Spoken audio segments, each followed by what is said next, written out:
Добар ден, добре дојдовте на час по географија за прва година. Јас сум Славица Спасевска, професор по географија во Средно општинско училиште, гимназија Кочо Рацин од Велес.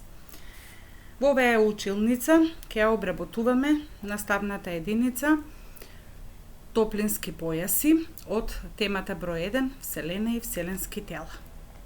Наставни цели за оваа методска единица се да ја одредуваат географската положба на климатските појаси на географска карта и глобус, да ја разберат улогата на упадниот агол на сончевите зраци и топчестата форма на земјата во формирањето на климатските појаси, да споредуваат топлински појаси со различни климатски услови, критички да размислуваат за варијациите и промените на климатските карактеристики, преминувајќи од еден во друг климатски појас. Знаеме дека Земјата се движи околу својата замислена оска за 24 часа и тоа се нарекува земјина ротација. Движењето на Земјата околу Сонцето за 365 дена и 6 часа се нарекува земјина револуција. Последици од движењата на Земјата се следните. Последици од земјината ротација е смена на ден и ноќ. Последици од земјина револуција се нееднаквата должина на денот и ноќта, смена на годишни времења и топлинските појаси кои што денес ги обработуваме. Постојат 5 топлински појаси. Жешкиот појас се простира од екваторот до повратниците на 23 степени и 27 минути, северна и јужна географска ширина. Два умерени појаси. Јужниот умерен појас се простира од 23 степени и 27 минути до 66 степени и 33 минути јужна географска ширина до јужниот поларен круг, односно од повратникот до поларниот круг. Северниот умерен појас се простира од 23 степени и 27 минути до 66 степени и 33 минути северна географска ширина до северниот поларен круг.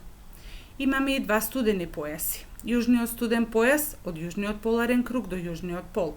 Северниот студен појас се простира од северниот поларен круг до северниот пол.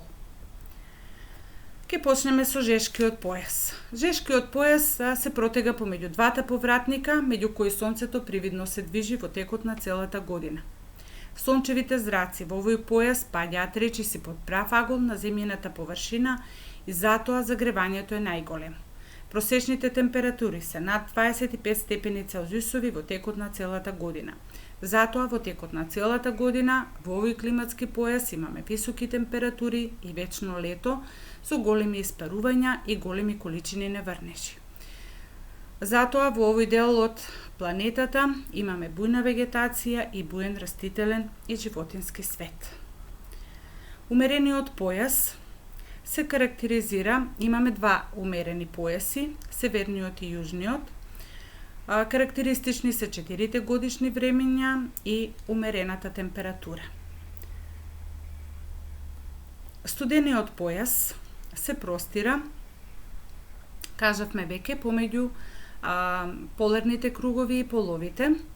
Овие појаси се одликуваат со постојано ниски температури во текот на целата година. Сончевите зраци паѓаат многу косо и најслабо ја загреваат земјината површина. Затоа овие области се под вечен снег и мраз. Во студените појаси постои најголема должина на денот и ноќта. 6 месеци долг поларен ден и 6 месеци долга поларна ноќ. Тоа можеме да го видиме и од сликите, каде што имаме многу мал упаден агол на околу северниот поларен круг до северниот пол, истото и на јужниот поларен круг. Затоа овој простор е покриен со вечен снег и лед и флора и фауна карактеристични за овој простор. Значи, како резултат на сето ова што го сработивме, можеме да констатираме дека во жешкиот појас, поради големото загриевање и испарување, има постојани врнежи, затоа има густа непроводна шума. Умерениот појас, поради поволните временски услови, е најгусто населен климатски појас со можности за стопански активности на човекот. Во споредба со умерениот појас, двата студени појаси се речиси ненаселени со голема мразна покривка и простирање на тундра, сиромашна вегетација. За оваа наставна единица имате следната задача да направите истражување за екстремните климатски услови во трите појаси. Ви посакувам успешна работа.